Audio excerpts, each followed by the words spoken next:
Assalamualaikum warahmatullahi wabarakatuh. Perkenalkan, nama saya Novi Dwi Andri Rahmawati, bisa dipanggil Novi dari Prodi PLB kelas 1A.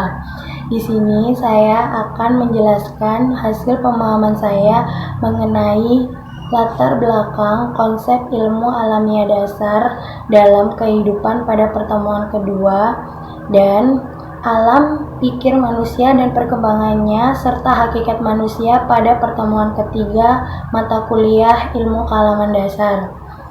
Pada pertemuan kedua, materinya adalah memahami latar belakang konsep ilmu alamiah dasar dalam kehidupan. Ada 11 bagian agar memudahkan kita untuk memahaminya.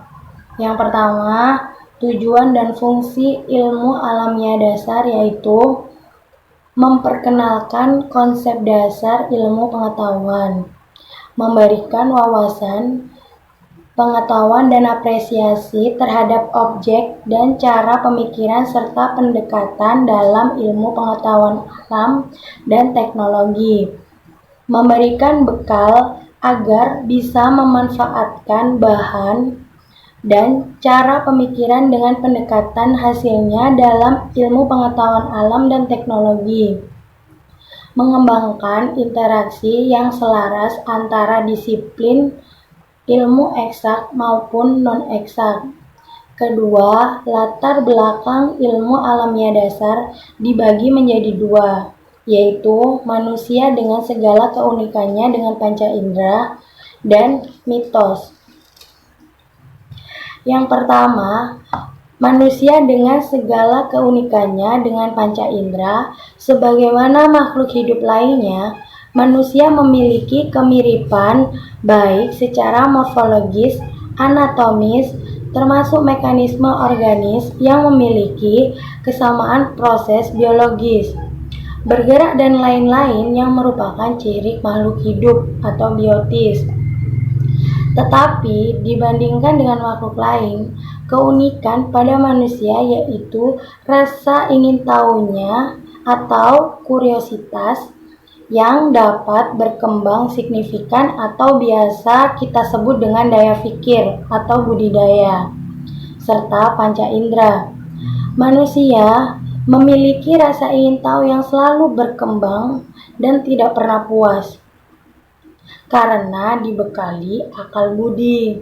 Apabila menghadapi suatu masalah dan menemukan solusi, maka akan timbul permasalahan baru dan akan memecahkan segala permasalahannya. Inilah yang merupakan terbentuknya ilmu pengetahuan alam.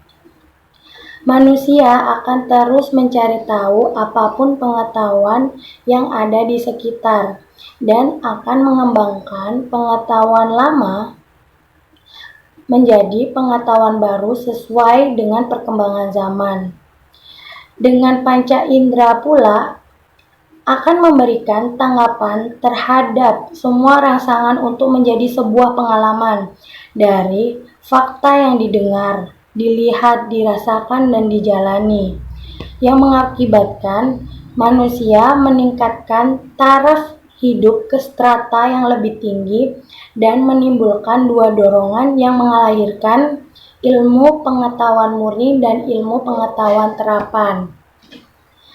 Yang kedua, mitos, gabungan dari kepercayaan seseorang dari mulut ke mulut dan tidak ada bukti otentik dan bisa diterima karena rasa ingin tahu manusia serta keterbatasan manusia dalam hal alat penglihatan. Banyak benda bergerak begitu cepat sehingga tidak tampak oleh manusia. Terus selanjutnya, alat pendengaran, keterbatasan pada getaran yang memiliki frekuensi dari 30 sampai 30 ribu per detik. Ketiga, alat pencium dan pengecap. Bau dan rasa tidak dapat memastikan benda yang dicecap maupun diciumnya. Yang keempat, alat perasa pada kulit manusia dapat membedakan panas atau dingin, hanya dua. Hal ini menjadi relatif. Ketiga, pengertian ilmu alamiah dasar berasal dari 3 suku kata. Ilmu yang artinya suatu kumpulan yang sistematis dari pengetahuan. Keempat, peranan ilmu alamiah dasar dalam kehidupan manusia ada beberapa macam. A. Digunakan untuk memenuhi kebutuhan hidup manusia dengan perkembangan ilmu alamiah dasar dan teknologi yang menimbulkan pengetahuan dan ilmu baru yang akan bermanfaat bagi kehidupan manusia. B. Meningkatkan kualitas mutu produksi dengan teknologi material yang bersumber dari konsep ilmu pengetahuan alam. C. Meningkatkan pengetahuan tentang ilmu yang berkaitan dengan alam. D. Meningkatkan sistem transportasi dan komunikasi sesuai dengan perkembangan zaman. E. Memberikan ilmu tentang kesehatan. F. Meningkatkan sumber daya manusia yang dapat membuka lapangan pekerjaan baru. Kelima, lahirnya ilmu alamiah dengan panca indera yang melatar belakangi adanya ilmu alamiah dasar dengan rasa ingin tahu manusia didasari penalaran, pemikiran, dan keunikan manusia yang memberikan rangsangan tanggapan itu menjadi sebuah pengalaman yang akan terus-menerus berkembang dan para ahli akan memberikan inovasi baru terhadap pengetahuan ini kepada generasi berikutnya. Keenam, metode alamiah dan implementasinya. Adapun langkah pemecahan sebagai berikut. 1. Pengideran atau aktivitas melihat, mendengar, merasakan, mengecap suatu objek tertentu. Kedua, masalah dan problem. Dengan pertanyaan-pertanyaan tersebut, kita dapat memecahkan sebuah masalah. Ketiga, hipotesis. Keempat, eksperimen. Kelima, teori. Dan keenam, sikap ilmiah. Di dalam sikap ilmiah ada jujur, terbuka, toleran, skeptis, optimis, pemberani, kreatif, dan lain-lain. Ketujuh, keterbatasan ilmu alamiah. Memerlukan pengujian sampai di mana berlakunya metode ilmiah dan di mana metode ilmiah itu tidak berlaku. Dengan memperhatikan bidang ilmu alamiah, tujuan, dan ilmu alamiah serta nilai. 8. Filsafat ilmu alamiah atau objek ilmu dari semua materi dalam alam semesta dengan meneliti sumber alam. Tentang bagaimana dan siapa yang mengatur alam, ada 3 pendapat dari filsafat. Yang pertama, vitalisme, menyatakan adanya kekuatan di luar alam dan merupakan suatu doktrin. Kedua, mekanisme, penyebab segala gerakan alam semesta dikarenakan hukum alam atau fisika dan kimia. Ketiga, agnotisme, menghindari pertentangan vitalisme dan mekanisme. Filsafat ini melepaskan atau tidak memperhatikan dari sisi sang pencipta dan mempelajari gejala alam saja. Ternyata timbul lagi satu filsafat, yaitu filsafat Pancasila, menjembatani 2 aliran yang berisikan hukum alam adalah hukum Tuhan. Dapat dilihat dari kehidupan makhluk hidup dari awal sampai akhir. 9. Bahasa ilmu alamiah. Bahasa kesatuan yang utuh sebagai bentuk bahasa ilmu alamiah yang merupakan bahasa universal. Contohnya, air dalam bahasa Indonesia, water dalam bahasa Inggris, dan H2O dalam bahasa ilmiahnya.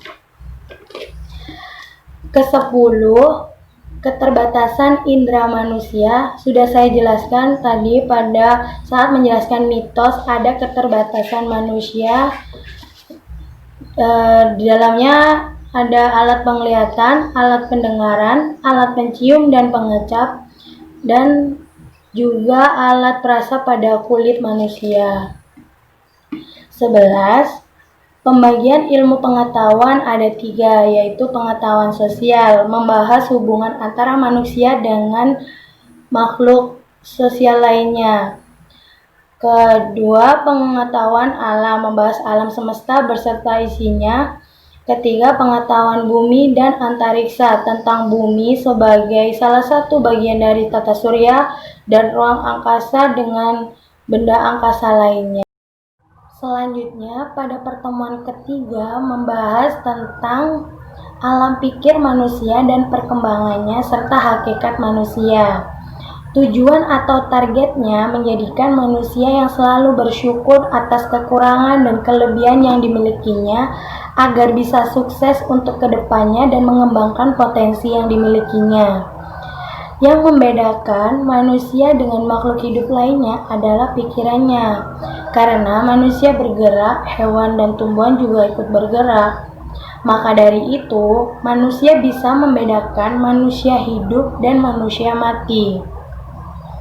Manusia hidup akan bergerak, dan gerakan di sini pada ilmu kealaman dasar, pada hakikat manusia, pergerakan yang mempunyai makna bagi diri sendiri dan orang lain. Maka dari itu, kita yang harus mengendalikan pikiran, bukan pikiran yang mengendalikan kita. Ada satu yang tidak bisa dikendalikan, yaitu kesengsaraan diri sendiri yang menciptakannya. Dan sulit untuk berusaha bangkit dari kegagalan di masa lalu tanpa berusaha untuk mengambil hikmahnya. Ketika seseorang bisa mengendalikan pikiran, maka semuanya akan berjalan dengan baik dengan hati nurani. Manusia, jika tidak bisa mengendalikan pikiran, akan berdampak buruk bagi diri sendiri dan orang lain. Dengan mengedepankan ego, dia akan mencintai dan juga membenci secara berlebihan dan akan takut akan kehilangan. Dengan berpikir, bernalar, dengan akal, serta nurani, manusia menggunakan untuk berbuat baik dan bijaksana bagi diri sendiri dan orang lain. Memanfaatkan akal budi untuk kesejahteraan dan kebahagiaan agar dapat berkembang sesuai dengan perkembangan zaman. Adapun kelebihan manusia yaitu 1. Makhluk yang berpikir dan bijaksana atau biasa dikenal Homo sapien. Manusia berbudaya dilihat dari tindakan pada diri sendiri dan orang lain serta lingkungannya. Kedua, manusia sebagai pembuat alat atau homo fiber. Dengan keterbatasannya, manusia menciptakan suatu alat. Jadi, homo fiber adalah sebuah konsep bahwa manusia bekerja yang mempunyai makna dan arti di dalam kerjanya. Ketiga, manusia yang hidup bermasyarakat atau homo socius dan manusia yang berbudaya atau homo humanis. Bahwa manusia membutuhkan bantuan orang lain dan tidak bisa hidup sendiri dalam kehidupannya. Secara alamiah, diri kita terbentuk karena lingkungan dan siapapun yang ada akan berpengaruh. Keempat, manusia dapat berbicara atau homo linguis. Baik secara lisan maupun tulisan, bahasa isyarat, kita harus berbicara dengan santun karena cerminan hati dan pikiran kita. Kelima, manusia mengadakan usaha atau homo economicus. Aktor ekonomi, karakter manusia yang mengejar kekayaan untuk diri sendiri agar memiliki kepuasan. Keenam, manusia mempunyai kepercayaan atau homo religius. Seharusnya ini yang pertama ya. Maka manusia akan tahu siapa aku Untuk apa aku hidup dan mencari tahu jati dirinya. Manusia beragama bertindak sesuai jenis agama yang dianut sesuai dengan kepercayaan masing-masing. Dalam hakikat manusia, manusia itu dibekali potensi dan bakat sukses. Tujuannya membuang pola pikir yang negatif yang dapat merugikan diri sendiri dan sulit untuk berkembang karena Allah sudah memberikan kecerdasan dan kebahagiaan yang sempurna di dalam hati yang ada pada jiwa dengan nurani dalam melangkah untuk selalu bahagia atas apa yang kita miliki. Manusia dibekali Allah hati, nurani, jiwa atau roh. Hati, sebuah kecerdasan yang memahami limpahan cahaya, cinta dan kasih sayang dari Allah. Nurani, sebuah kecerdasan untuk memahami keberadaan dirinya sebagai makhluk ciptaan Allah yang memiliki kekurangan dan kelebihan dan membedakan hanya ketakwaannya. Di dalam nurani ada sebuah keinginan untuk membahagiakan orang lain. Jiwa atau roh, sahabat yang selalu ada bersama kita. Roh ada sebelum raga dibentuk, dengan tugas menjaga rahmat kebahagiaan manusia, menjalankan tugas dengan ikhlas. Ketika kita menggunakan kecerdasan hati, maka kita akan memiliki karakter yang baik dan menjalani hidup dengan baik. Sekian dari saya. Wassalamualaikum warahmatullahi wabarakatuh.